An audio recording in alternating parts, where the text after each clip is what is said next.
నమస్తే అండి. నేను డాక్టర్ రంజిత్ రావెళ్ళ మాట్లాడుతున్నాను. సో ఇవాళ మనం డయాబెటిస్ గురించి డిస్కస్ చేసుకుందామండి. డయాబెటిస్ అనేది ఎలా డయాగ్నోసిస్ చేస్తాము అండ్ ఏం టెస్ట్ చేసుకుంటే డయాబెటిస్ అంటాం. So 3 important test: fasting blood sugar, తిన్న తర్వాత పోస్ట్ ప్రాండియల్ బ్లడ్ షుగర్, మూడోది హెచ్బిఏవన్సి ఆర్ గ్లైకోసిలేటెడ్ హిమోగ్లోబిన్. ఈ 3 టెస్టులో ఏ 2 పాజిటివ్ ఉన్నా సరే డయాబెటిస్ అంటాం. So first fasting blood sugar. Fasting blood sugar అనేది మనం ఎప్పుడు చేస్తామంటే ఎర్లీ మార్నింగ్ యూజువల్గా 8 అవర్స్ ఆఫ్ ఫాస్టింగ్ తర్వాత చేయాలండి. ఫర్ సపోజ్ రాత్రి 10 గంటలకి ఫుడ్ తీసుకున్నారు అంటే మార్నింగ్ యూజువల్లీ 8 o'clock కల్లా టెస్ట్ చేస్తే అది యూజువల్లీ ఫాస్టింగ్ బ్లడ్ షుగర్ కింద తీసుకుంటాం అనమాట. యూజువల్లీ ఐడియల్ టైం 6 o'clock చేయడం కరెక్ట్. 6 to 8 మధ్యలో చేసుకుంటే అది ఫాస్టింగ్ బ్లడ్ షుగర్ అవుతుంది. దాని తర్వాత 2 hours ఏదన్నా బ్రేక్ఫాస్ట్ చేసేసి 2 hours తర్వాత తీసుకుంటే దాన్ని పోస్ట్ ప్రాండియల్ బ్లడ్ షుగర్ అంటాం. సో ఫాస్టింగ్ బ్లడ్ షుగర్ చేసాం కదండి. ఫాస్టింగ్ బ్లడ్ షుగర్ది నార్మల్ వాల్యూ మనం నార్మల్గా 70 to 100 తీసుకుంటాము.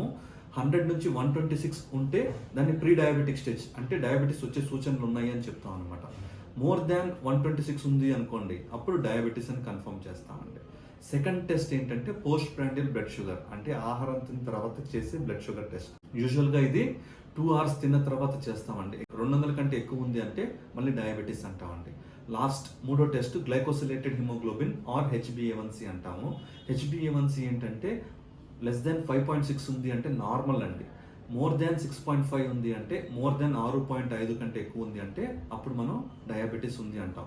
అదే 5.6 నుంచి 6.5 మధ్యలో ఉందనుకోండి, అది ప్రీ డయాబెటిక్ స్టేజ్, అంటే డయాబెటిక్ వచ్చే సూచనలు ఉన్నాయి, జాగ్రత్తగా ఉండాలి అని చెప్తుంది అనమాట. ఇది డయాబెటీస్ గురించి మనం చేసే screening test for diabetes. Thank you.